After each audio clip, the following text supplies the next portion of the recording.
Hello everybody, welcome to Delft Junction. Hope you're all well and looking forward to Christmas. It's only a little quick one today. Some people have been asking me about my pacer I bought, my EFE pacer I bought.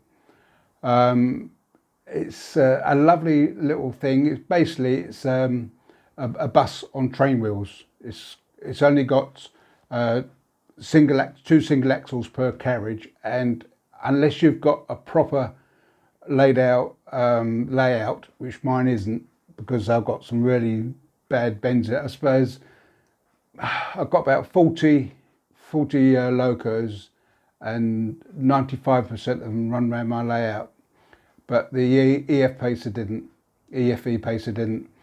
So I took it down my local Trains for You, and they gave me £150 for it, which is, I've lost out a little bit on it, but it was a good deal.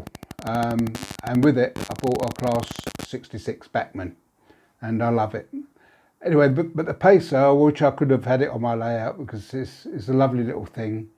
I'll show you what it's like. It's a nice looking thing, but just won't run on my layout. All lights up, all the carriage lights light up and that. But I swapped it with the Bachmann. They were charging 80 quid for that. So I bought the Bachmann, and I had 70 quid left over.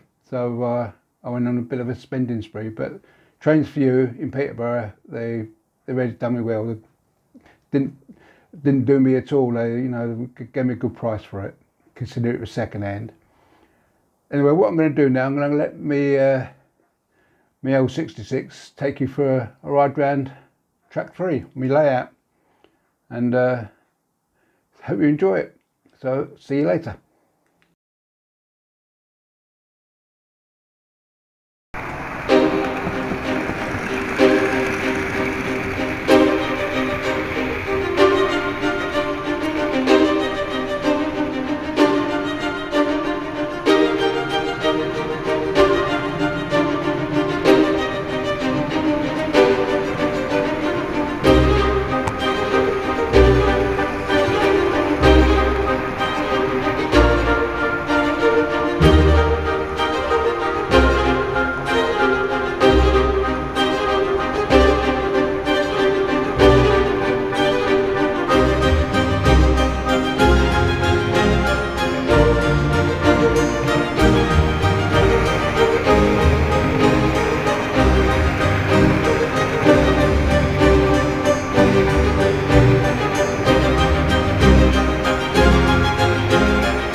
That's it, folks. It's only a little short one today. Going to be doing something else very soon. Bit of modelling. I think I've finished buying most of my locos now. Mind you, can never tell, can you? Go out down to these exhibitions and you might see something you like. But the EF E-Rail one is a nice little loco, but you've got to make sure you've got a good layout with your tracks down properly and that. But so don't take my word for it. There's some other people that do vlogs on them, that have done vlogs on them, and they get the same problem. I think it's just because it's got single axles. It doesn't, on curves it won't pick up, and it does derail. But saying that, it's a lovely little thing, and if you've got a good layout, it's well worth having. Anyway, I hope you enjoy that little ride on. Little Class 66, take you for a little round around the layout. And if you liked it, please like, share and subscribe if you want to. And if I don't see you before, you have a fantastic Christmas and New Year. Okay, folks, see you later.